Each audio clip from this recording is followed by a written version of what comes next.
Bonsoir. Alors, ce Shabbat, c'est la paracha de Shofetim, bien connue. Et il y a trois grands sujets. C'est l'installation enfin, l'instauration des quatre instances dirigeantes du peuple d'Israël. Et ensuite, il y a un petit passage concernant les villes de refuge. Et ensuite, quelques lois sur la guerre qui finiront par l'histoire de la Hegra Harufa, à savoir un animal que l'on abat. Si on a le temps, parce qu'on ne sait pas qui a tué. Il y a eu un meurtre et on ne sait pas qui c'est qui a tué. On n'arrive pas à élucider le meurtre. Et donc, pour ne pas dire que c'est on ferme le titre, comment on dit, on va fermer le dossier. On ne ferme pas le dossier, on laisse un endroit comme ça où personne ne peut construire rien du tout. Et donc, c'est un petit endroit dans la nature assez parlant, comme ça, qui dira, rappelez-vous qu'il y a ici un meurtre et qui n'a pas été élucidé. Bon, ça c'est à la fin. Et donc, le début de la plus grande partie de la paracha, le début, celle qui est la plus commentée et la plus étudiée aussi, c'est celle des quatre instances instaurées dans le peuple juif. La première instance, c'est les juges. Ensuite, il va y avoir les Cohen, il va y avoir le Sanhedrin, le Meler, pardon, et le Navi. D'accord? En acrostiche, ça fait Mishkan, hein, Meler, Shofet, Cohen et Navi. Et d'abord, c'est une bonne chose, à mon avis, qu'il y ait quatre instances. Hein, à mon avis, oui, c'est pas, puisqu'on me donne la parole, je donne mon avis. Et donc, pourquoi est-ce que, à mon avis, c'est bien qu'il y ait quatre instances? Parce que ça fait un équilibre des pouvoirs et c'est toujours beaucoup mieux que d'avoir un totalitarisme de l'un ou de l'autre. Et donc là, euh, et il y a un parallèle que fait le Rav Reuven Sasson. Je vais essayer de donner quelques petits éclairages du Drash, du Pshat et de la Kabbalah. Alors, je vais commencer par la Kabbalah. Le Rav Reuven Sasson il rapporte le fait que chez un homme, il y a plusieurs niveaux d'existence. Il y a le Nefesh, ensuite le Ruach, ensuite le Neshama, et ensuite le Chaya. Bon, il peut y avoir aussi Yechida, mais en fait, il y a le Chaya. C'est-à-dire quatre instances. Le Nefesh, qu'est-ce que c'est? C'est la vie, c'est l'instinct vital, c'est tous les besoins, les désirs, les satisfaire. En fait, c'est l'animalité qu'il y a dans chaque homme, quoi. Il faut qu'il puisse subvenir à ses besoins et donc de vivre. Nefesh, c'est la vie. Nefesh, c'est la vie, hein. C'est une âme, c'est quelqu'un qui vit. Voilà, Nefesh. Donc ça, c'est la base, mais c'est une base extrêmement importante et forte. Ensuite, il y a le Ruach. Alors, le Ruach, qui est l'esprit, en traduire par esprit, Ruach, c'est tout ce qui va venir en plus, c'est-à-dire qui va faire que l'homme est homme, dans le sens où il va y avoir une certaine culture, il va y avoir une aspiration à, à développer des arts, à développer des questionnements, développer une philosophie, développer des connaissances, etc. Et donc toute l'activité. Non, le roi, c'est toute l'activité intellectuelle humaine qui est au-delà de qui peut arriver chez un animal. Je veux dire, Nefesh, c'est vraiment l'état animal. Peut-être le roi, ça commence déjà à avoir des règles de conduite dans la société, enfin toutes sortes de choses qui font que l'homme vit en société humaine. Qui est basé sur la parole, comme dit d'ailleurs le Onkelos, comment il traduit Ruach. Même elle est là. Nefesh Chaya. Nefesh Raya, Ruach, même elle est là. Nefesh Raya. Ouais. Maintenant, donc il y a le rouar. Il y a énormément de définitions de tous ces niveaux. Il y en a qui mettent 5, il y en a qui mettent 6, etc. Bon, on va voir l'explication du Rav Reuven Sasson. Donc le premier, c'est le Nefesh. Ensuite, il y a le rouar. Rouar, donc c'est la culture. C'est la culture. Je dirais la culture, les règles et et le questionnement tout ce qui fait que l'homme n'est pas uniquement un animal. Ensuite, il y a la neshama. La neshama, ce qu'on appelle, c'est l'âme. Qu'est-ce que c'est que la neshama? C'est un niveau différent encore. C'est celui qui est euh, insufflé par Dieu dans chaque homme. Alors, c'est vrai qu'il y a écrit que Dieu a insufflé Nishmat. Nishmat, Nishmat. Nishmat Chaim. Donc, il y a quelque chose qui vient de Dieu et qui est en chaque homme. Donc, chaque homme a une part divine. D'accord? Et ce qui va lui permettre, ou bien ce qui va le pousser à essayer d'avoir un rapport avec l'au-delà. Par exemple, la prière, par exemple, un culte religieux, ou tout simplement se sentir une partie du cosmos et une partie de Dieu qui est en moi. Ça, c'est la neshama, l'âme.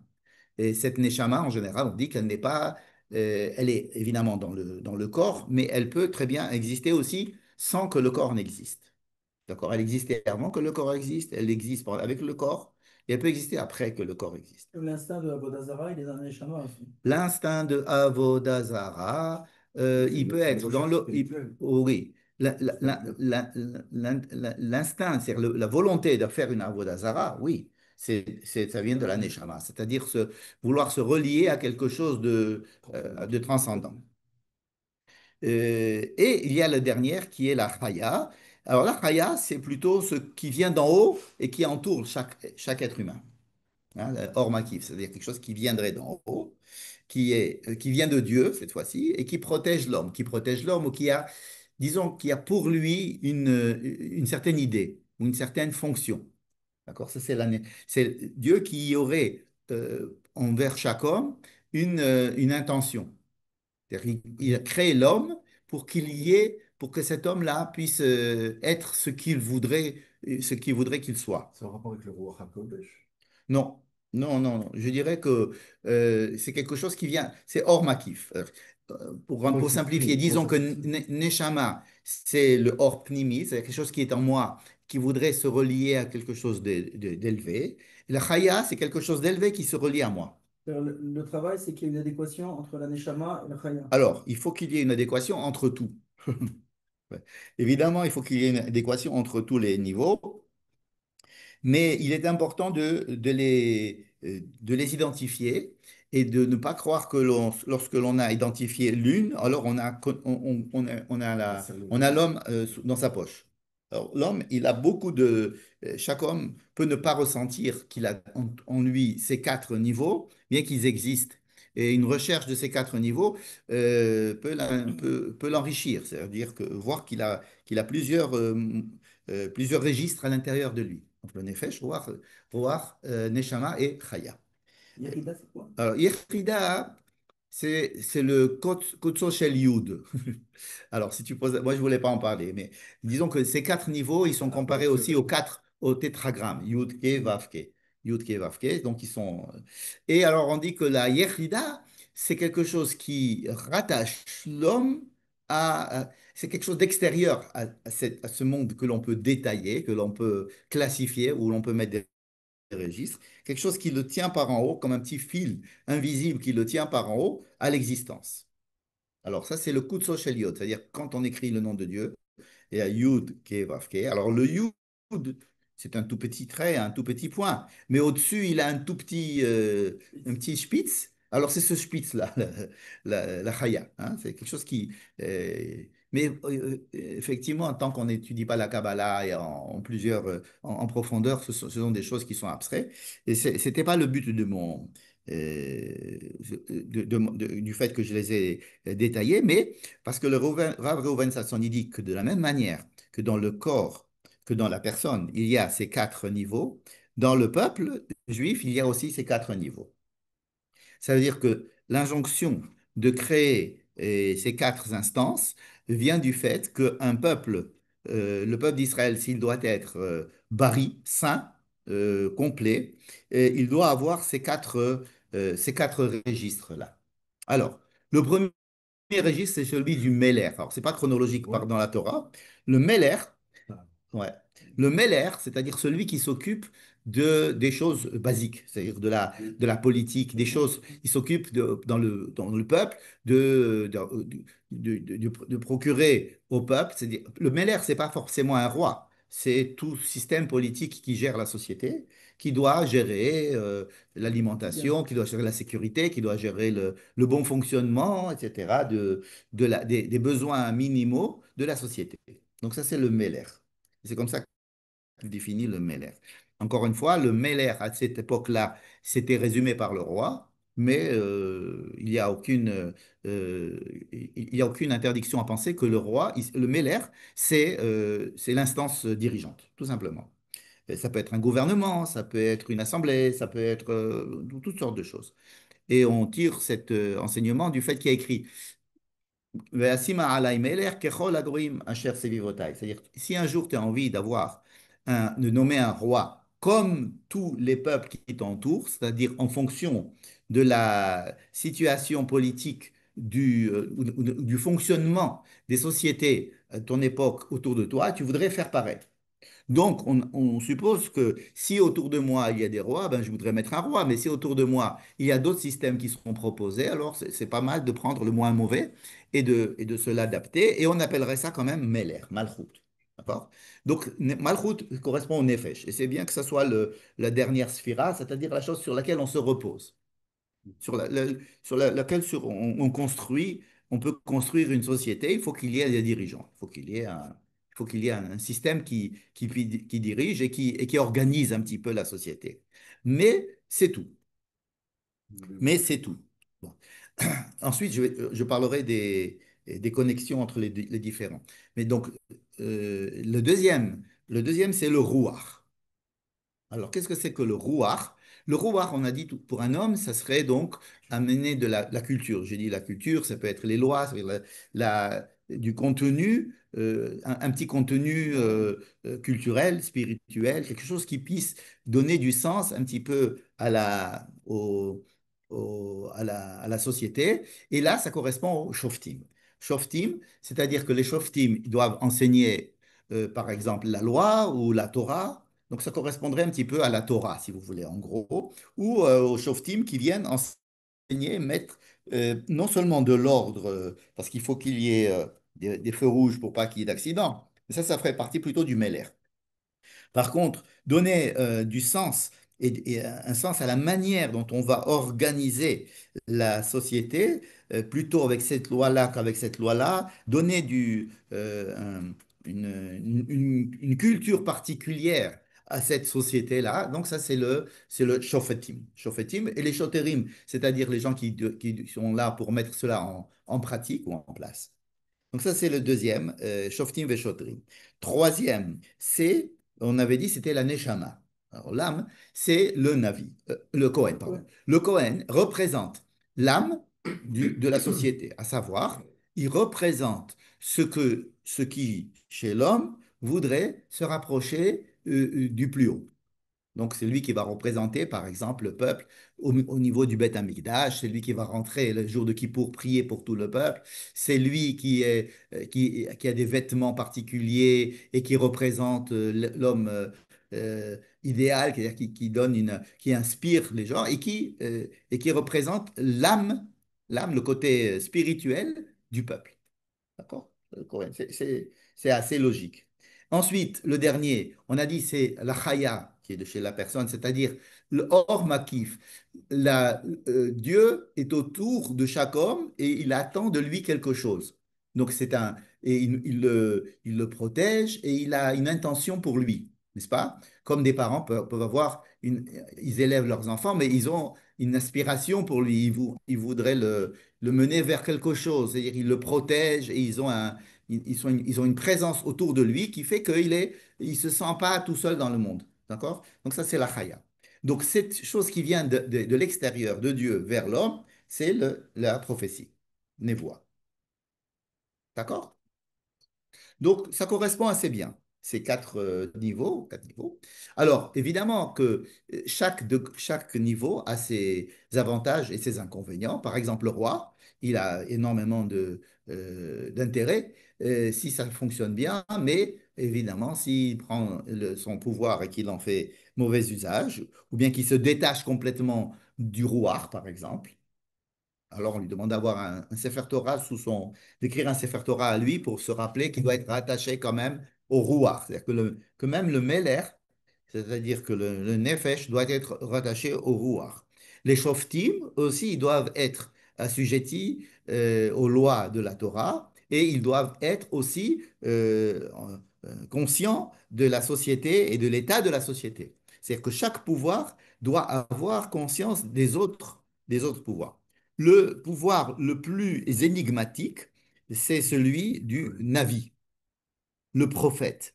Parce que le prophète, tel qu'il est décrit dans notre paracha, c'est celui qui va nous dire la parole de Dieu en remplaçant ce que l'on pourrait rechercher dans l'idolâtrie. C'est-à-dire, n'allez pas chercher des cartomanciennes ou des diseurs de bonne aventure, etc.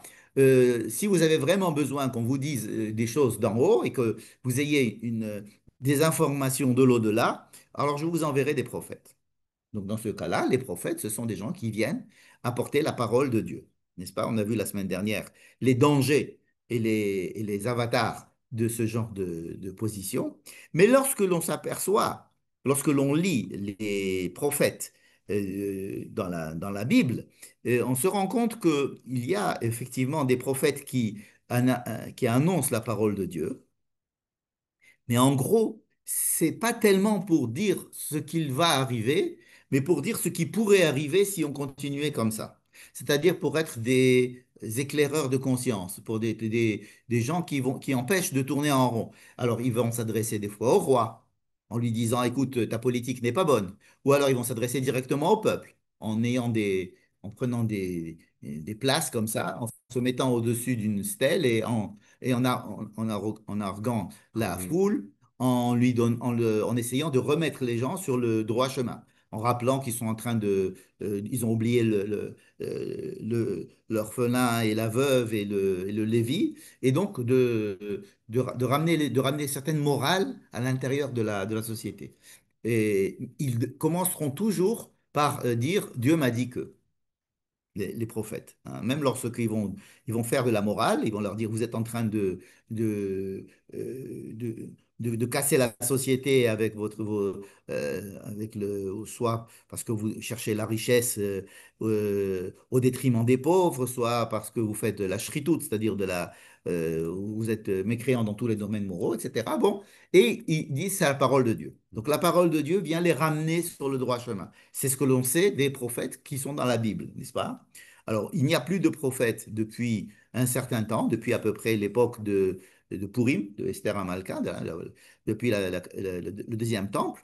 Euh, on dit que la prophétie devrait revenir à la fin des temps. Euh, Bon, ça me laisse perplexe parce que j'aimerais bien savoir, j'aimerais bien voir comment ça va se passer. Bien. En tous les cas, ces quatre institutions sont bien décrites dans la première partie de Shoftim. Et à côté de cette explication kabbalistique, je voudrais ramener intentionnellement des petits commentaires d'un autre niveau. Parce que je voudrais rapporter par exemple un commentaire euh, du Sfat Emet. Sfat Emet, donc on va rentrer sur le drash. C'est-à-dire qu'il prend la première phrase par exemple. Shofetim veshoterim titen lecha bechol she'arecha. Donc tu devras nommer des juges et des policiers et ceux qui mettraient en pratique donc les décisions de justice dans tous tes she'arim. Qu'est-ce que c'est que she'arim? Alors, chez Harim, en principe, c'est le portail de la ville. Il n'y a pas écrit Bechol Irecha dans chaque ville, mais dans tous les portails, dans toutes les portes. Alors, bon, les rabbins disent que effectivement, le Sanhedrin, les Bate Mishpat, les instances judiciaires, les tribunaux, siégeaient près de l'entrée de la ville. Et on dit même que lorsqu'il y avait des mises à mort, elles étaient mises à l'entrée de la ville. C'est-à-dire qu'on pendait les pendus, on montrait des têtes coupées, etc. Je ne parle pas des juifs, je parle en général des peuples des peuples anciens, quand on rentre dans une ville, on voit qu'il y a ici une justice, qu'il y a une police, puisqu'il y a des gens qui sont condamnés, on voit les gens pendus ou les têtes ou les trucs comme ça. Et donc, ça fait que les gens rentrent et disent, ah, je ne peux pas faire n'importe quoi dans cette Plutôt au ville, milieu de la ville. hein, à la porte. C'était plutôt au milieu de la ville, sur Pourquoi? la place publique. Non, non, Chez les- à l'égoïme. Alors ici, c'est à la porte, Bechol She'arecha. Mais quand même, pourquoi dire que Bechol She'arecha? C'est vrai que ça a l'air bizarre, au lieu de dire tu mettras des shoftim dans toutes les villes, comme l'explique Rashi, ils nous Ouais. disent dans chaque portail, dans chaque entrée de la ville. She'arecha, ça peut vouloir dire aussi les villes. Parce Donc, que, là, il traduit toujours ville, ville, Kiria, Kiria, Kiria. oui, je sais, mais le mot Sha'ar, hein, hein. Vechol mezuzot betecha ou bisharecha. Tu mettras les mezuzahs sur le linteau de ta porte et les grands portails, les mezuzot sur les portails. En général, sha'ar, c'est le portail, c'est l'entrée, la porte d'entrée. Bon, donc ça pose un peu problème au niveau du sens littéral. Mais la deuxième partie de la phrase est encore plus bizarre. Asher Adonai Elohecha noten lecha lishvatecha. Que Dieu te donne pour tes tribus. Alors, tu nommeras des tribunaux dans toutes les villes que Dieu t'a données. Évidemment, les villes que Dieu m'a données. Où c'est que je vais pas les mettre dans les villes que Dieu ne m'a pas données? Je n'ai pas de ville. Ça veut dire quoi que Dieu m'a donné? Hein, n'est-ce pas? Et ensuite, Veshafetu et Ha'am Mishpat Tzedek, il faudra que tu t'arranges pour que les juges que tu vas nommer ce soient des bons juges, des juges qui soient des juges, des juges euh, nobles, disons, pas corrompus. C'est que si tu nommes des juges corrompus, c'est toi la faute. La faute revient sur la personne qui nomme les juges. C'est-à-dire qu'il y a une Donc, injonction il nomme les à juges. nommer des juges. Ouais, s'il y a des juges qui nomment les juges, c'est pire. Mais si toi, tu dois nommer des juges et qu'ils ne sont pas bons, c'est de ta faute. Ça veut dire que ne dis pas, bon, moi j'ai nommé des juges, je m'en fous maintenant, c'est leur responsabilité. C'est vrai qu'ils ont une responsabilité. Le deuxième verset va s'adresser à eux en disant, fais attention, tu dois pas, tu dois rendre un bon jugement. Et ça, il s'adresse aux juges. Mais le premier verset s'adresse aux gens, aux citoyens, qui doivent tout Oui. faire pour que les juges nommés soient de bons juges, c'est-à-dire des juges droits, n'est-ce pas? Et que si ces juges ne sont pas droits, eh ben, t'es pas dispensé de cette situation. Tu ne peux pas te laver les mains en te disant, bon, moi j'ai nommé les gens, et maintenant s'ils font des bêtises, ben, c'est leur problème. Non. Le fait que tu les aies nommés, il faut que tu fasses suffisamment de boulot et tu t'investisses suffisamment pour que ce soit des bons juges, n'est-ce pas? Voilà. Bon, alors le Sfat Emet, il dit, pourquoi il y a écrit, tu mettras des juges, tu mettras des tribunaux dans toutes tes portes que Dieu t'a données. Bon, alors, à l'époque, au 19e siècle, à l'époque du Sfat Emet, il n'y avait pas encore Médinat Israël n'existait pas. Donc, les rabbins, quand ils voyaient ce genre de paracha qui dit qu'il faut mettre des juges, qu'il faut mettre des rois, qu'il faut mettre... Il n'y a Or, il rien. y avait rien, il y a rien, il y a pas il y a des communautés juives dans la diaspora pendant 2000 ans sans aucune structure étatique, n'est-ce pas? Alors, qu'est-ce qu'on peut faire de ce genre de verset? Alors, on essaye de trouver des, euh, euh, des allusions au comportement humain. Alors, le Sfat Emet dit par exemple, si tu vois que Dieu t'a mis, que t'a ouvert une porte dans la vie, c'est-à-dire que les portes, ce sont les portes que l'homme peut découvrir dans la vie. Alors, et il a pitom, une idée, il a une envie, il a quelque chose qui lui arrive comme ça de l'extérieur, comme ça, qui le fait sortir de son habitude. Hein. Soit il écoute quelque chose d'intéressant, soit il voit quelque chose qui l'inspire, soit il a une rencontre qui l'inspire, soit quelque chose qui fait que ça lui ouvre une porte. Alors, le Sfat Emet dit, profite de cette porte. Sois conscient que Dieu, des fois, il t'ouvre des portes. Asher Hashem Elohecha noten lecha. C'est-à-dire que quand tu as des she'arim, ça veut dire que tu as des portes qui s'ouvrent. euh, Regarde, fais attention, ne les laisse pas passer. Ne laisse pas passer les occasions de voir ce qui t'arrive. Parce que souvent, c'est Dieu qui te les ouvre. C'est-à-dire,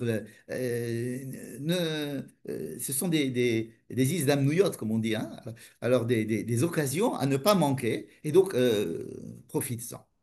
Et il dit aussi Vous savez que le Sfat Emet a beaucoup d'explications sur un même verset, ça dépend des années. Alors il développe, il dit aussi, euh, quand une chose, quand tu as une ouverture, alors une ouverture, ça peut être une ouverture du corps, hein, la bouche, les yeux, le cœur, des reins, alors il faut mettre des tribunaux pour faire attention à ce qui rentre dans tes yeux, il faut faire attention à ce qui rentre dans ta bouche, donc il faut mettre des shoftim et des shotrim dans toutes les portes, les portes de ton corps. Alors les gens les gens du Moussard aiment beaucoup cette phrase pour expliquer qu'il faut faire très attention à ce qu'on voit, à ce qu'on mange, à ce qu'on Oui. entend, à ce qu'on dit, à ce qu'on pense, à ce qu'on préfère. Bien.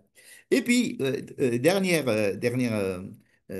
chose que ramène le Sfat Emet, c'est un Zohar qui dit qu'est-ce que c'est que She'arecha? Il dit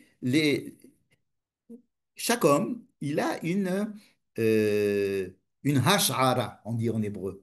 Une hash'ara, ça veut dire une évaluation, une supposition. C'est que comment est-ce que l'homme, qu'est-ce que Dieu est pour l'homme? Alors, pour chaque homme, c'est différent, évidemment. Qu'est-ce que c'est que Dieu pour chaque homme? Comment est-ce que Dieu perçoit le monde? À part en dehors du fait qu'il perçoit Dieu. Hein, chacun a sa manière à lui de percevoir le monde. D'accord? Alors il dit, euh, le Zohar dit, Bechol hash'arot shelcha, c'est-à-dire quand tu as une hash'ara, c'est-à-dire l'homme, il ne peut pas dire, voilà, je sais que ce que Dieu, c'est ça, ou bien je sais que la vie, c'est ça. On sait très bien que notre perception du monde et notre compréhension du monde, elle évolue en permanence, elle est remise en question, elle est en général. Bon. Et cette manière que l'homme a d'appréhender le monde ou d'appréhender Dieu, ce n'est qu'une hash'ara. C'est une ash'ara, c'est-à-dire une supposition. Ouais, une supposition. Une supposition. Alors, il nous dit le Sfat Emet, sur ce Zohar-là, il nous dit, cette supposition, c'est toi. Ça veut dire, ne minimise pas le fait que ce soit une supposition. Et donc, de rester tout le temps dans le doute, dire oui, mais j'ai ma perception, mais c'est pas la perception de tout le monde. C'est ma manière d'être, mais c'est pas celle de tout le monde. Et lui dit oui, c'est Dieu qui te donne cette perception, c'est en fait ton identité. C'est-à-dire que tu es fait de hash'ara. Chez Harim. C'est-à-dire que tu n'es pas fait simplement de portes, de choses qui vont rentrer à l'intérieur de toi et des choses qui vont sortir de toi, hein, ce qui est la définition d'une porte, hein, par laquelle tu vas euh, euh, recevoir le monde, par laquelle tu vas communiquer avec le monde. Mais il joue sur le jeu de mots du Zohar qui dit que c'est ta perception du monde qui est tout à fait particulière à toi qu'il faut que tu préserves et que tu cultives. Hein. Donc, que tu mettes dedans shoftim et shotrim, c'est-à-dire que tu dois la construire avec d'abord, tu dois la voir, tu dois te rendre compte, et tu dois essayer de la travailler. La travailler avec sérieux. Qu'est-ce que tu dois travailler? Justement, ta manière particulière de voir le monde. Hein. Ce qui est très moderne comme approche, à savoir que chaque homme est différent et que chaque homme a sa perception particulière du monde. Ce qu'il appelle, c'est She'arim ou c'est Hash'arot, c'est le même mot. Hein, la Hash'arot, c'est-à-dire ni Mesha'er, je pense, je suppose que, il me semble que c'est ma manière de. Alors, c'est ta manière, ben, approfondis-la. Essaye de la cultiver, essaye d'y mettre des normes, essaye de l'analyser. C'est toi. Asher Adonai Elohecha noten lecha. Vous voyez, il explique pourquoi est-ce que la deuxième partie du verset dit que Dieu t'a donné quelque chose. Pourquoi est-ce que Dieu m'a donné les villes? Ben évidemment, les villes, il m'a donné les villes, puisque tu me demandes de créer des tribunaux dans les villes. Donc, c'est des villes que Dieu m'a données. Alors là, avec au sens allégorique, c'est que sache que Dieu te les a donnés. Alors il faut que tu les aies donnés. Maintenant, sur le plan du pshat, on peut rapporter cette explication du Sfat Emet qui parle donc de l'âme, mais on peut parler aussi sur le pshat, à savoir, quand tu mets un tribunal, quand tu crées un système judiciaire digne de ce nom dans les villes que Dieu t'a données, n'est-ce pas? Ce n'est pas C'est pour respecter le fait que Dieu te les a donnés. C'est-à-dire, c'est pas simplement parce qu'il faut que la société fonctionne comme il faut, mais sache que Dieu t'a donné des villes. Or, Dieu ne te donne pas la terre d'Israël, stam, comme il donnerait la Suisse aux Suisses. La terre d'Israël n'est pas donnée aux Juifs comme on donne une terre à un peuple. C'est une terre qui exige du peuple d'avoir un rapport avec Dieu et un rapport avec le monde particulier. Donc, si Dieu te donne ces villes, il va falloir que pour justifier le fait qu'il te donne ces villes, tu mettes en place un système juridique digne de ce nom et qui révèle la parole de Dieu à l'intérieur de cette ville. Vous comprenez ce que... Vous voyez? C'est-à-dire que la phrase du pshat, c'est-à-dire tu nommeras des tribunaux dans les villes que Dieu t'a données, c'est parce que Dieu te les a données et que c'est Dieu et que c'est la terre d'Israël que tu dois faire attention à mettre une bonne justice. C'est-à-dire que la justice est une chose qui dépend, qui doit avoir la même importance et la même valeur que ton rapport à Dieu et à la terre. D'accord? Et dans ce sens, ce que je viens de proposer comme explication, c'est un un transfert de l'explication du Sfat Emet par rapport à l'homme qui a des Sheharim et comment est-ce il doit respecter ses Sheharim et ses Hash'arot.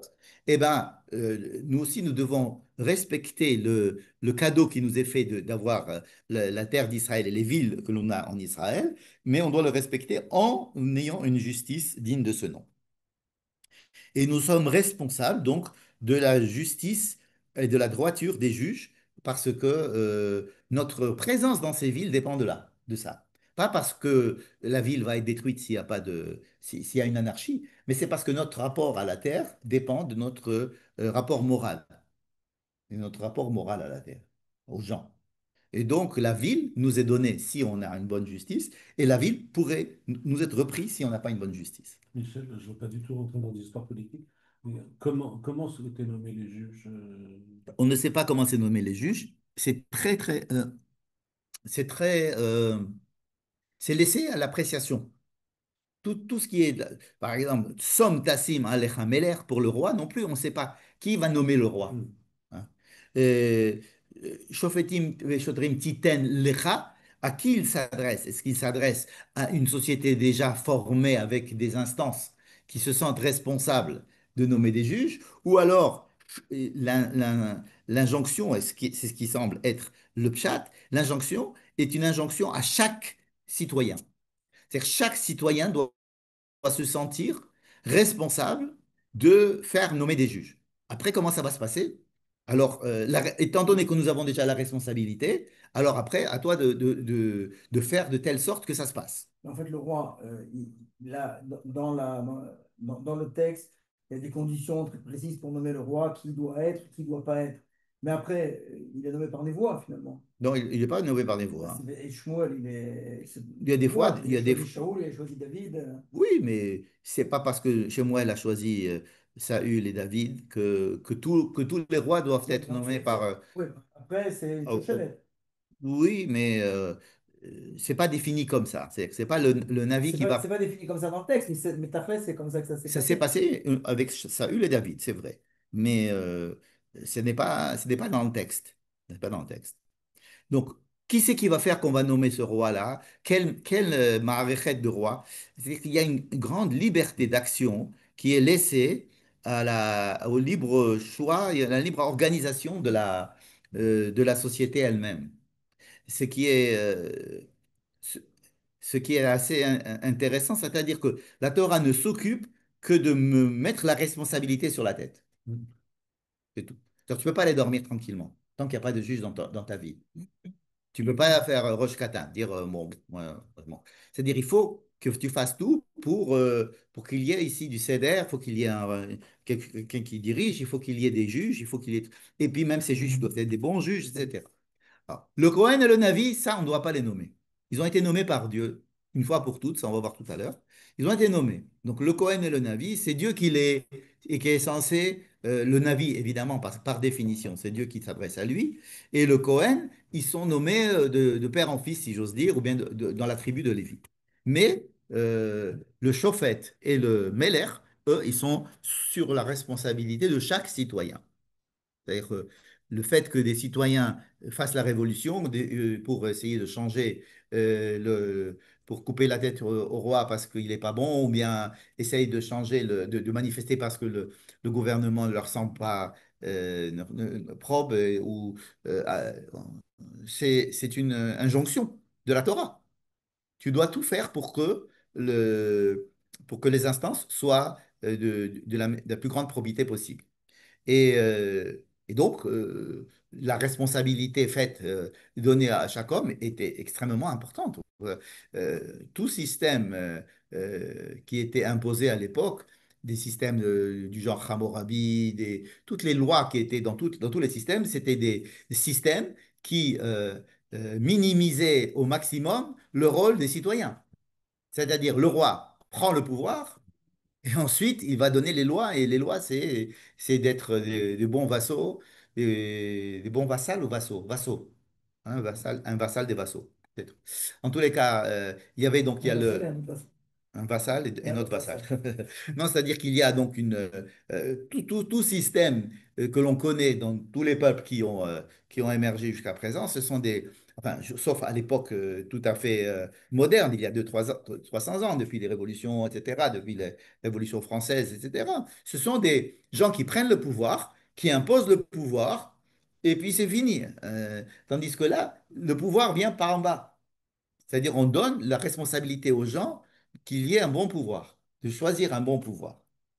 Ce qui est très, très, très moderne, il me semble, par rapport à tout ce qui se passait. Imaginons que la Torah a été écrite par quelqu'un qui voulait imposer sa loi, etc.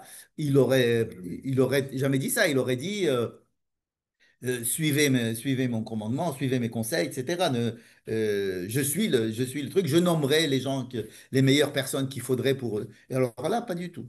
Moïse, par exemple, ne nomme personne, à part Josué, son remplaçant, mais il ne nomme pas il laisse, en tous les cas, après lui, il a nommé certains, les 70,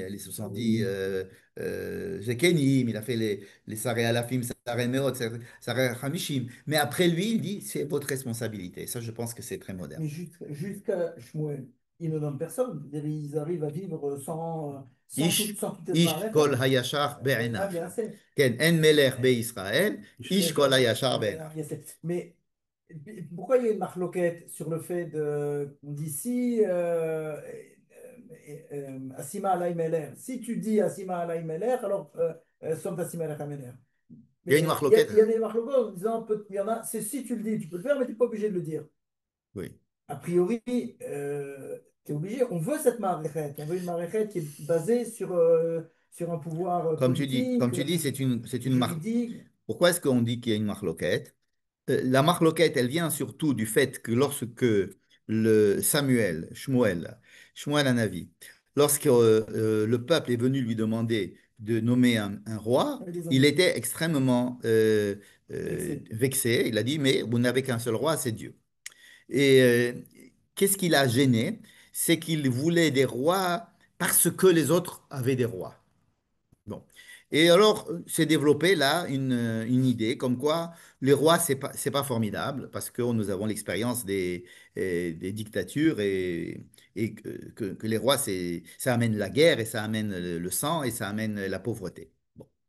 Euh, D'un autre côté, il y a des commentateurs qui disent non, non, Som Tassim Alecha Melech, c'est une mitzvah de la Torah. Il faut qu'il y ait simplement la phrase qu'il y a avant. Si un jour tu as envie de faire comme tous les peuples et tu dis je voudrais aussi avoir un roi comme tout le monde, alors tu pourras. Et donc c'est une formulation qui peut laisser supposer que ce n'est pas obligé. La solution, c'est que, enfin, la solution, il se trouve que dans l'histoire d'Israël, euh, une grande période, une première période racontée dans la Bible se passe sans roi.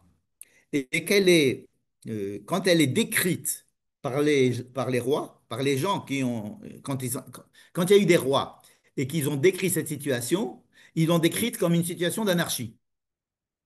Il faut savoir qui c'est qui dit quoi, quand. Alors, si on se trouve dans des périodes de règne avec des rois formidables, on dit, mais c'est la meilleure chose à faire. Si on est dans des périodes de règne où les rois font de l'idolâtrie, on dit, ah, vous voyez que les rois, c'est quelque chose de pas bien. La plupart du temps. La plupart des rois que nous avons eus ont été des mauvais rois. Hein, peut-être on a eu quatre bons rois, disons. Peut-être, disons, cinq.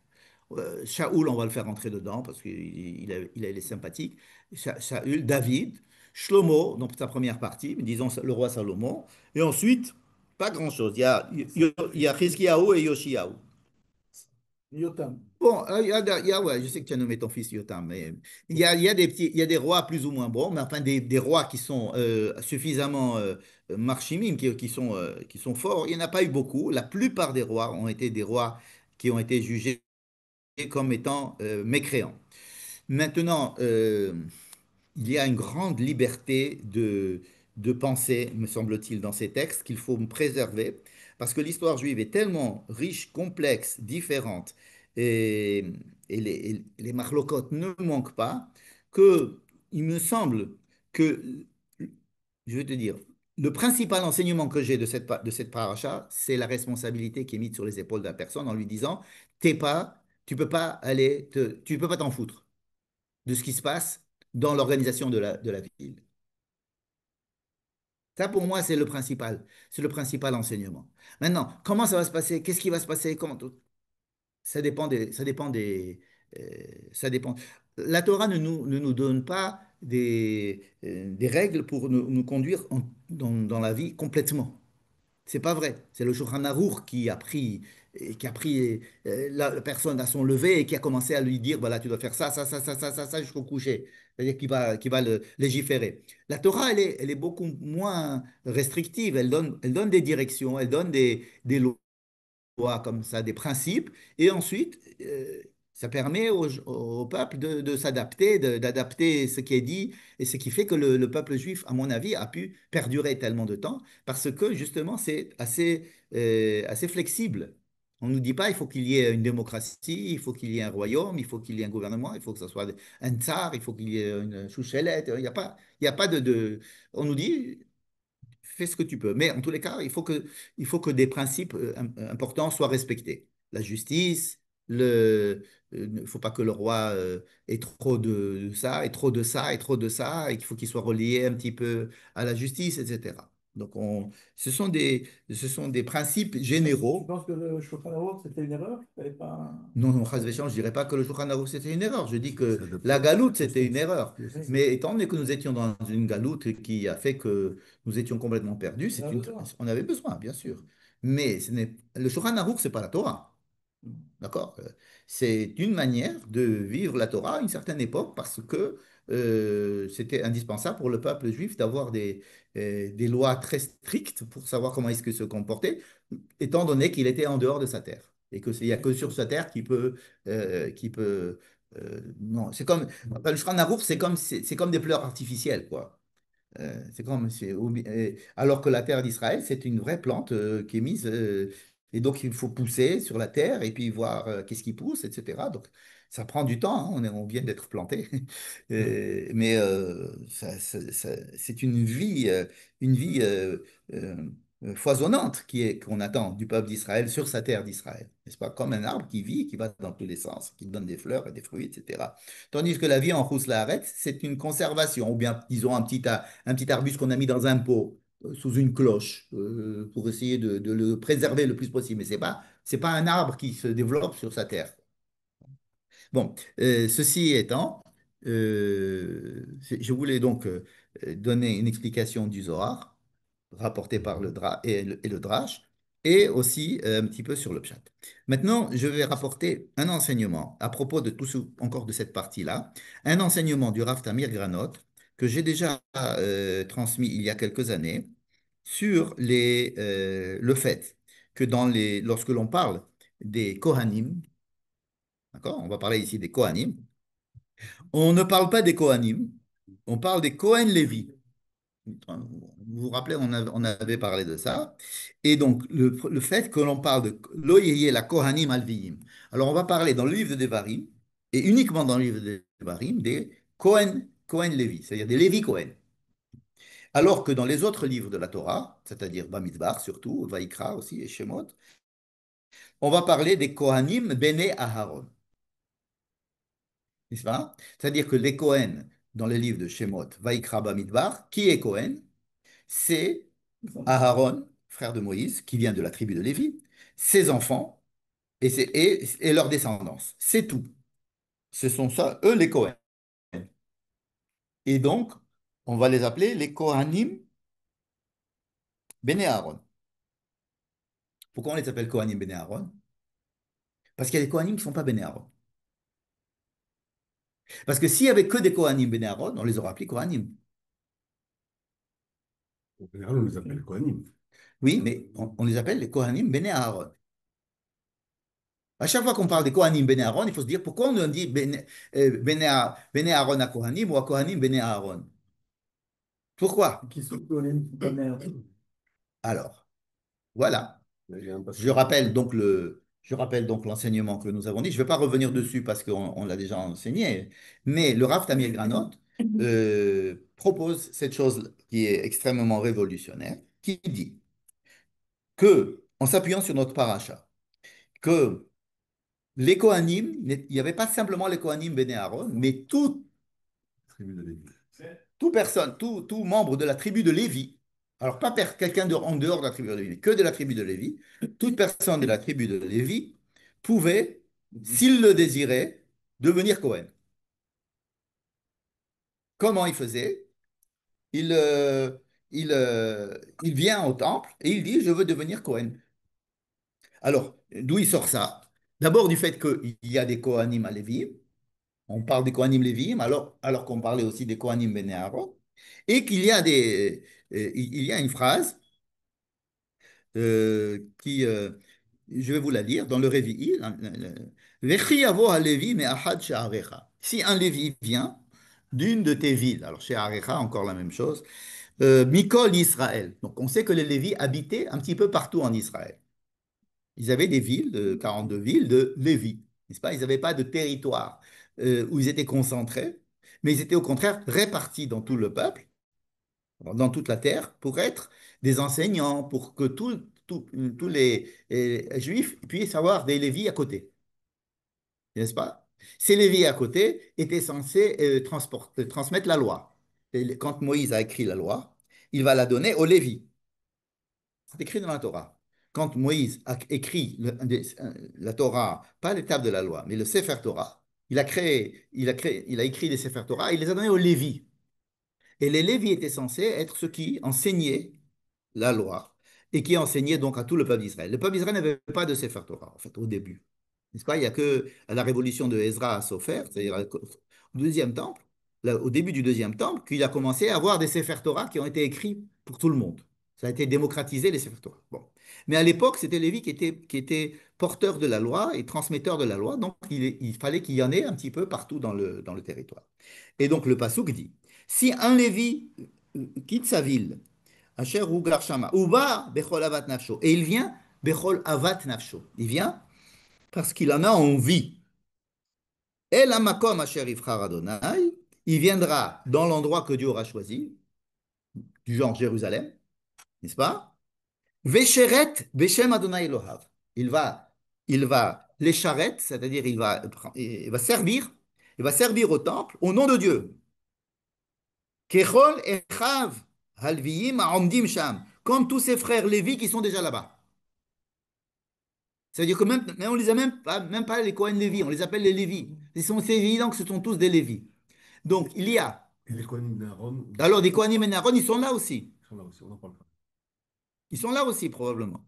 Mais pour être Lévi, pour être Cohen, il suffit d'être Lévi et vouloir devenir Cohen. Et alors on les appelle Cohen Lévi. Du coup, il y a deux sortes de Lévi. Il y a des Lévi, Cohen. des Lévi Lévi et des Lévi Cohen. D'accord? Oui, il y a deux sortes de Cohen aussi. Des Cohen Cohen et des Cohen Lévi. Mais il y a des Lévi qui n'ont pas voulu être, qui ne veulent pas devenir Cohen, n'est-ce pas? Donc ils restent Lévi dans leur ville, ils continuent. Et il y a des Lévi Cohen, des Lévi qui deviennent Cohen, qui veulent devenir Cohen. Pour un temps, pour tout le temps, c'est à eux de décider. Dans ces cas-là, ils mangent, comme tous les Cohen, ils mangent les dons que l'on donne aux Cohen, on leur donne. Entre parenthèses, les dons qui sont cités ici, que l'on donne au Cohen, sont différents des dons que l'on cite dans les livres précédents. C'est pas le choc et le chazé, c'est le Azroa, Vechaim, Ve'akeva. Bon, peu importe. Euh, Ces lévis-là, puisqu'il y a deux sortes de lévis, hein, Il y a moins à manger. il y a moins à manger. Pourquoi il y a moins à manger? Parce qu'il y en a plus.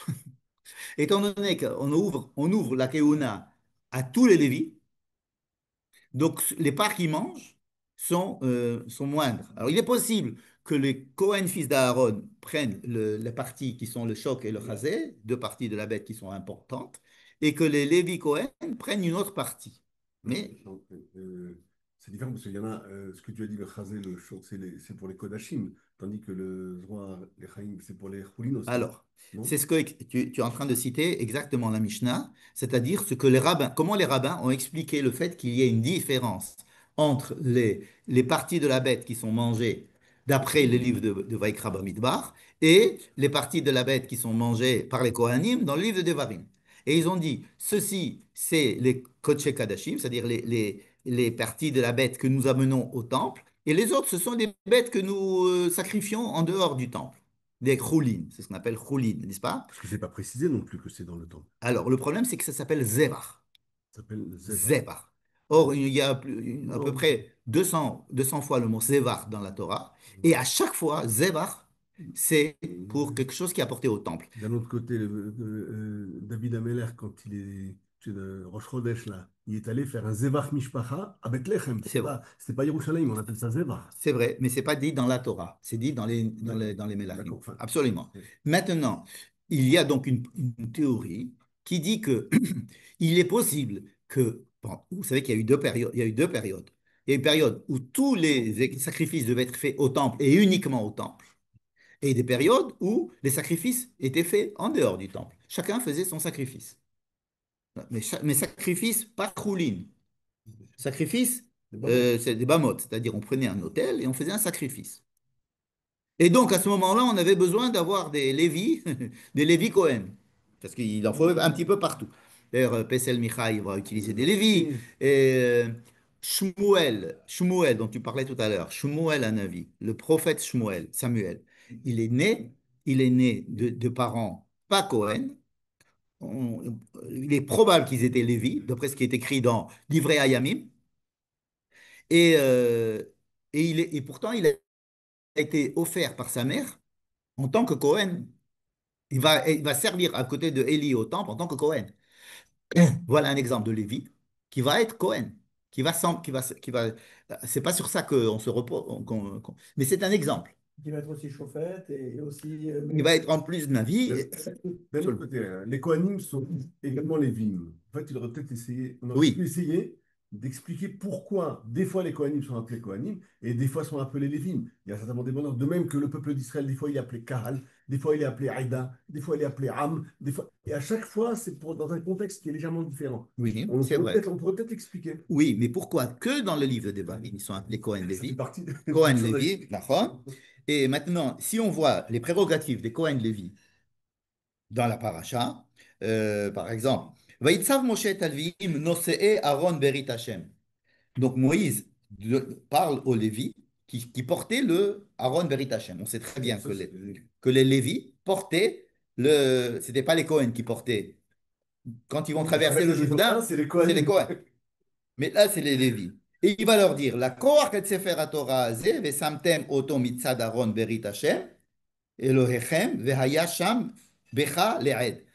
Mettrait ce livre de la Torah à côté du Aaron. Du Aaron. Or, ils n'avaient pas, les Lévis, tels qu'on, les lois des Lévis, ils n'avaient pas le droit d'arriver, de rentrer dans le Kodesh HaKodashim. C'était les Kohen qui devaient rentrer dans le Kodesh HaKodashim. Le Kohen. Le Kohen Gadol, al Yom Kippourim, il pouvait rentrer dans le Kodesh HaKodashim. Et un Lévi pouvait être Kohen Ouais. Gadol dans ces conditions-là? Je ne sais pas. On ne peut pas savoir. Ce sont que. Alors, cette proposition du Rav Tamir Granot, ce n'est pas une. C'est quelque chose de. C'est une proposition nouvelle, extrêmement dérangeante, Tout à fait. très intéressante, mais qui n'a pas.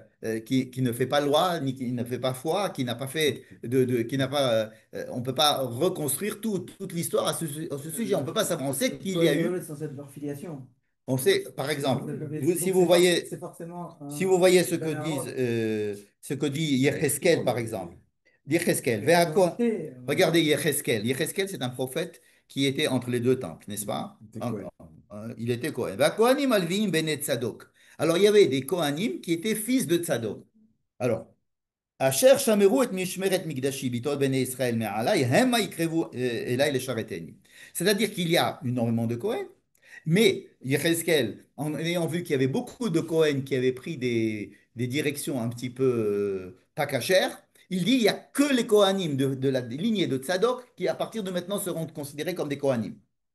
Donc, alors que Dieu a dit, par exemple, pour Pinchas, lui, je le nomme Kohen, il était Lévi, je le nomme Kohen, lui et ses enfants, Adolam. נתתי לו בריתי שלום, את בריתי שלום, נכון? ברית כהונת עולם. ברית כהונת עולם, voilà que Yecheskel enlève les Kohanim descendants de Pinchas au profit de Bene Tzadok. D'accord? Donc, il y avait des guerres, il y avait des définitions. Être Cohen, c'est quelque chose d'important dans le judaïsme. Donc, les pouvoirs politiques, les systèmes, tout ça, ça a pu être extrêmement disputé, changé. Et donc, cette hypothèse qu'il y a des Cohen, des Lévis qui peuvent être Cohen, cela explique énormément de choses. Par exemple, lorsque Moïse va bénir la tribu de Lévi, n'est-ce pas? Qu'est-ce qu'il va dire? Tumecha veurecha asher nisito vemasa. Tumecha veurecha, c'est que les Cohen, c'est pas les Lévi. Alors on dit, bon, étant donné que les Cohen font partie des Lévi, alors quand il a béni les Lévi, il a béni aussi les Cohen. Enfin, il n'a pas béni les Cohen, il a béni les Lévi. Dans le Sefer Devarim, il s'adresse aux Lévi comme s'ils étaient aussi Cohen. Hein? Yoru mishpatecha le Yaakov et yasimu ketorah be'apecha. Alors, Yoru mishpatecha le Yaakov, mishpat, c'est qui? C'est les Kohen, c'est pas les Lévi. Nechon? Mishpat. Ubata et la Kohanim alviim, et ils vont te dire, et devar mishpat. Nechon? Yasimu ketorah be'apecha. Non, ils ne mettaient pas les ketoret. Ils ne faisaient pas les ketoret. Vechalil al mizbechecha. C'était pas le rôle de Lévi. Et pourtant, c'est écrit à propos des Lévi dans notre. D'accord? בעת ההיא הבדיל השם את שבט הלוי לשאת את ארון ברית השם, לעמוד לפני השם, לשרתו ולברך בשמו. À ce moment-là, בעת ההיא, c'est-à-dire au moment du Hegel, au moment où il y a eu la faute du Hegel, il y a eu toute la tribu de Lévi qui a été choisie par Moïse parce que c'était les seuls qui n'avaient pas fait le Hegel. Entre parenthèses, les Cohen, ils étaient mal vus à ce moment-là. Bien sûr. Aaron à Cohen. Donc, c'est les Lévis qui sont choisis. Qu'est-ce que raconte Moïse à propos de ce moment-là, quand les Lévis ils ont été choisis? Il dit Hachem et Shevet Lévi. Donc, il a pris toute la tribu de Lévi et il a choisi pour qu'elle puisse être ceux qui vont supporter le Aaron Berit Hachem. Vous savez que dans le livre de Devarim, il n'y a que le Aaron. On ne parle rien d'autre que du Aaron. Dans le livre de Varim, il n'y a que le Aaron. Il n'y a que le tabernacle. Il n'y a pas de la menorah ni rien du tout. Donc, c'est les Lévis qui doivent prendre le Aaron, n'est-ce pas, Berit Hashem, la Hamod Lifne Hashem, d'être debout devant Dieu. Ça, c'est pour vraiment pour servir Dieu. Les Shareto, pour faire le service divin au temple, ou le Varer Bishmo, et de faire Bikat Kohanim. Et de bénir en son nom. De qui il parle? Bah, il dit Hashem et Shevet Lévi. Ça veut dire que quand est-ce que Dieu a décidé que les Lévis seraient ceux qui vont porter l'arche de l'alliance, ce sont eux qui vont servir Dieu et qui vont bénir Dieu. Au moment de la faute du Hegel, à ce moment-là, les Cohen n'ont pas encore été choisis du tout. Les Cohen vont être choisis que dans le livre de Vaikra, n'est-ce pas, et dans le livre de Bamidbar, évidemment, mais pas dans le livre de Devarim. Ce ne sont que des Lévis. Et il y a toute une série d'exemples ici. וניגשו הכהנים בני לוי כי בחר השם לאמונה לשרתו ולברך בשם השם ועל פיהם יהיה כל ריב וכל נגד. Alors, les Cohen, ils étaient aussi habilités à être, à siéger dans les tribunaux. Alors là, on voit qu'il y a en principe, il n'y a pas de séparation de pouvoir théoriquement. Les prêtres, il y a les prêtres et puis il y a les juges. Est-ce que les prêtres pouvaient siéger dans les tribunaux? Ça veut dire que les prêtres donnaient aussi la loi. À la fin de la paracha, lorsqu'on va parler de la Régla Harufa, on ne va pas trop s'attarder à ce sujet, mais la Régla Harufa, comme j'ai dit au début, on amène on va amener des ולקחו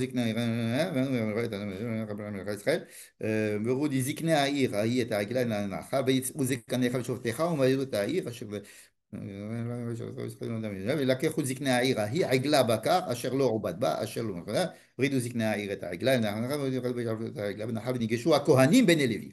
Et alors, qui c'est qui vont venir à ce moment-là pour la Hagra Arufa? C'est les Kohanim Bene Levi. On amène des Kohanim Bene Levi. Pourquoi? Parce qu'ils doivent, en principe, c'est des juges. Il y a un meurtre. On ne sait pas qui a tué. On est très embêté parce qu'on ne veut pas fermer le dossier. On veut pas dire, il y a eu un meurtre, on ne sait pas qui a tué. Ben alors qu'est-ce qu'on fait? Ben, on ferme le dossier. Non, le dossier ne doit jamais être fermé. S'il y a un problème, et c'est un problème qui doit crier tout le temps, alors on devrait amener des juges. On amène des Iknéaïr, mais aussi on amène des Kohen Bene Lévi, des Kohen fils de Lévi. Pourquoi? Parce qu'il y a ici une capara à faire. Donc, la- le fait qu'on va relier des Cohen avec des juges, c'est souvent lorsqu'il s'agit de lois Élève. merci, qui relèvent des problèmes de Torah, des problèmes de religion, si j'ose dire. Alors, il y a le Négarim, évidemment, de la lèpre, il y a de la tsaraat, mais il va y avoir aussi, par exemple, ici, ils sont obligés de faire une capara, ça veut dire de dire, OK, on va essayer de résoudre le problème. Le problème quoi? Le problème spirituel, parce on n'a pas trouvé d'assassin. Donc on va prendre un animal que l'on va abattre et on va le mettre dans un endroit où il y a de l'eau qui coule et cet endroit restera à jamais non cultivé. Ça sera un endroit. Aujourd'hui, on mettrait une plaque. Voilà, une plaque. Aujourd'hui, on met une plaque. On met ici 3 soldats, machin, un truc comme ça. On met, oui, et on met une plaque pour dire, OK, quelque chose s'est passé, ça ne peut pas passer. Ça s'est passé, donc il faut que ça reste. Il ne faut pas que ça passe. Ça veut dire que il faut que. C'est ça la Hagra Arufa. Et là aussi, c'est les Kohanim Alvim. Bref, tout ça pour dire que nous avons une vision dans le livre de Devarim qui est très différente de la vision des autres livres, ça on l'a déjà dit plusieurs fois. Mais alors là, c'est une différence très importante. Parce que les Kohen, qui étaient censés être uniquement les enfants de Aaron à Cohen et rien d'autre, ils s'élargissent à la volonté, Avat Nafsho, toute Lévi qui voudrait devenir Cohen, pourrait devenir Cohen. Et à ce moment-là, on pourrait comprendre qu'il y a des histoires qui sont racontées dans la Bible où les gens amenaient des Lévis comme prêtres quand ils faisaient de l'idolâtrie, par exemple. Pour eux, un Lévi suffisait pour qu'il soit prêtre pour de l'idolâtrie. Ce qui fait que ce sont deux visions différentes, le livre de Devarim et les autres livres.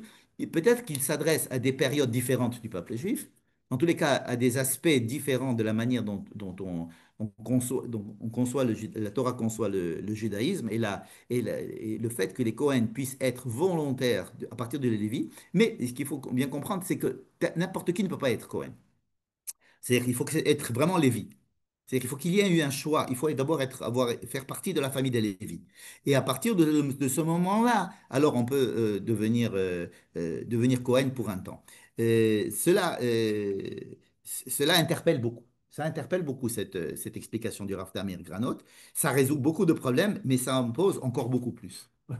Ça pose beaucoup plus de problèmes. Je voudrais dire un dernier mot, puisqu'on est déjà dans les difficultés de la paracha.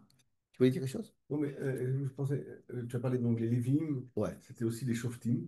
Non, les Cohen étaient Shoftim. Ah, Les les Cohen, Kohanim. c'était pas des Lévis qui étaient Shoftim, c'était en tant que Cohen. Il y a des Lévis qui Oui, devenaient d'accord, d'accord. Mais en tant que ouais, Cohen. parce que moi je dis ça parce qu'il y a un remez dans le Sefer Vaikra que lorsque les Shoftim, c'est-à-dire le Sanhédrin, faisaient une ora'a shgouya, hein, ils apportaient un Un korban, par, un par, et le Par- même sacrifice était le au Kohen. Cohen. Quand le Kohen Gadol faisait une Une ora'a aura.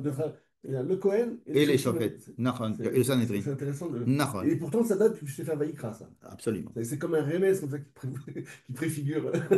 D'accord. Je voudrais faire une dernière remarque à propos de la deuxième partie de la paracha qui parle des villes de refuge. Alors, de quoi parlent les villes de refuge? Eh ben, d'une personne qui a tué. Une personne qui a tué par inadvertance, ok, elle est obligée d'aller dans une ville de refuge. Pourquoi refuge de quoi? Refuge De du possible. Goël Adam. Qu'est-ce que c'est qu'un Goël Adam? C'est un proche de la famille qui veut venger le sang de la personne tuée. C'est ça le Goël Adam. Ou c'est une galoute ou c'est une protection. Ça peut être un peu Alors, les deux. oui, oui, d'accord, d'accord. Mais c'est décrit comme étant, il y a Mhm. quelqu'un qui a été mis à mort, Qui est tué. qui a été tué. On va prendre la personne là, on va l'amener au tribunal. Le tribunal va juger, ils vont dire, ah, il a été, c'est par inadvertance. Donc, il n'a pas fait attention, il a jamais envie de tuer, donc c'est un, Accident. un accident. Un accident. Donc, doit pas être mis à mort. Qu'est-ce qu'on fait? Qu'est-ce qu'on fait? On le prend, le tribunal le prend et le met dans une ville de refuge. Mhm. S'il n'est pas allé déjà tout seul, le tribunal va le reprendre la ville de refuge, va le juger et le remet dans sa ville de refuge. C'est pas avec un fourgon bien Et- gardé, etc. Ils vont le remettre dans dans la ville de refuge. Pourquoi? Parce que le tribunal va dire le Goël Adam, c'est-à-dire celui qui veut se venger, on va dire celui qui va venger le sang de celui qui est mort, pour qu'il ne pas qu'il le tue. Ça veut dire que le tribunal est impuissant vis-à-vis de celui-là qui va le tuer. Alors, on aurait pu se dire, écoutez, monsieur, ici, nous avons une justice, il n'y a pas de vengeance, il faut faire confiance à la justice. Nous, on a dit il n'a pas fait ça intentionnellement. Ouais, Donc, non, mais je sais pas. on laisse le vengeur avec le sang qui bout en lui et qui va venir qui va vouloir se venger et le tuer. Et s'il le tue, il le tue. C'est-à-dire que si le type, il sort de sa ville de refuge par inadvertance et que l'autre, il est venu le tuer, Il y a il rien. a le droit. OK. Mais pire que ça, si le tribunal juge que ce type, il avait fait ça intentionnellement, et donc il n'a pas le droit d'aller dans la ville de refuge, qu'est-ce qu'on fait? On le met entre les mains du Goël Adam. C'est pas le tribunal qui le tue. On le met entre les mains du Goël Adam. Ce Goël Adam, c'est une instance qui est pour nous impensable. C'est pas possible qu'il y ait, dans une société où on a mis des shoftim, des shotrim, et des melech et de machin, etc., qu'il y a un Sanhedrin, qu'il y a les villes de refuge, et que l'on donne à une personne qui veut venger la mort d'un proche, on lui dit, non seulement tu peux le faire, mais tu dois le faire, puisqu'on lui donne entre les mains le meurtrier. C'est-à-dire qu'on va créer une structure pour protéger le meurtrier par inadvertance du courroux du vengeur, plutôt que de prendre le vengeur et de lui dire, eh oh, calme-toi, toi, sinon on te... Non, c'est-à-dire comme si c'était, comme si on est dans la jungle. C'est-à-dire que Non, le c'est type, sûr. il est là et il doit absolument, il y a un goël là-dedans. Alors, ça nous explique quelque chose qui est très étranger aujourd'hui à notre manière de réfléchir. Qu'est-ce que c'est qu'un goël? Un goël, ça veut dire qu'il y a une famille, il y a une famille et qu'il y a dans la famille une terre qui fait partie de la famille, il y a des personnes qui font partie de la famille, des membres de la famille, et si on nous prend une partie de la terre, alors il faut que quelqu'un de la famille vienne délivrer cette terre. Si une personne a été prise en esclavage ou été vendue, par exemple, en esclavage, il faut que quelqu'un de la famille vienne et rachète les goëls. Et si quelqu'un vient et tue quelqu'un de la famille, alors il faut que quelqu'un de la famille vienne et venge cette personne qui a été tuée. Ça veut dire comme s'il va délivrer. Alors, il faut délivrer la terre, il faut délivrer les personnes, il faut délivrer les morts, le sang. Ça nous fait penser à des situations mafieuses, n'est-ce pas? La mafia, des choses comme ça, où il y a des règles comme ça extrêmement solides autour d'une famille, qui s'appelle des familles d'ailleurs, même s'ils ne sont pas même membre d'une famille, mais ils s'appellent de la famille. Et donc, il y a la vengeance, le Goël. Et ici, je voulais rapporter cet exemple qui a complètement été ensuite annulé par les rabbins, etc. Parce qu'aujourd'hui, on n'a pas le droit d'être Goël d'âme. Je ne peux pas aller faire justice moi-même. Aujourd'hui, il y a les tribunaux, on doit obligatoirement passer par les tribunaux. C'est les tribunaux, s'ils doivent mettre à mort, c'est les tribunaux qui mettent à mort, ce n'est pas le Goël Adam. Or ici, on parle encore d'une période où il y avait encore le Goël. Le Goël Adam, alors on continue avec le Goël des terres. Le Goël, c'est quelqu'un qui va venir racheter une terre. Par exemple, l'histoire de Ruth et de Boaz. Boaz cherche, Naomi avait des enfants, et un mari des enfants, des terres, etc. Le père, le mari est mort, les enfants sont morts, et donc sa terre, elle doit être délivrée. Elle doit être rachetée, délivrée. Et pour la délivrer, on cherche un Goël. Un Goël, quelqu'un de la famille, le plus proche de la famille, qui va racheter, en se mariant avec Ruth, il va racheter donc cet héritage. Et le plus proche ne voulait pas, donc c'est Boaz qui va se marier avec Ruth en tant que Goël. En tant que Goël. C'est-à-dire voir l'importance de ce terme Goël qui existe dans la Torah à tous les niveaux.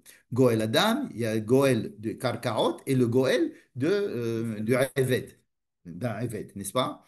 Et c'est quelque chose, encore une fois, quelque chose qui est ancré, qui est admis. Dans la Torah, on parle comme si c'était quelque chose de tout à fait naturel et elle intègre complètement dans toute la vision de la société et dans la justice. Et ça va être ensuite rendu caduque, toute cette histoire. Mais c'est pour bien montrer que le judaïsme, il change, que le judaïsme, il évolue, qu'il n'est pas monolithique, le judaïsme, et qu'il faut le voir avec beaucoup de respect, voir qu'est-ce qui est adapté, comment est-ce que les Chachamim ils ont adapté, parce que la plupart des choses adaptées, c'est les Chachamim qui ont adapté. La plupart des transformations du pshat, par exemple, nous avons dans notre paracha œil pour œil, dent pour dent, c'est écrit dans notre paracha, les Chachamim, ils vont changer la loi du talion où il était question que l'on crève à l'œil de quelqu'un qui a crevé l'œil en disant, pas question, nous maintenant il faut rembourser l'argent et puis c'est tout. C'est-à-dire qu'il y a des changements qui ont été faits par les sages à toutes les époques, et même des parties de la Torah qui ont pu être modifiées selon les époques et les manières de voir les choses. On a vu avec le Lévi qui, dans une certaine partie de la Torah, ne pouvait, le Cohen qui pouvait être que fils d'Aaron, et ensuite les Cohen qui pouvaient être des Lévis qui voulaient devenir Cohen. Donc, il faut être humble vis-à-vis de notre grand héritage et le respecter dans toutes ses composantes, comme on respecte toutes les composantes du peuple juif, qui ne sont pas moins différentes les unes des autres. Voilà. Bonne soirée. Exactement. Il semble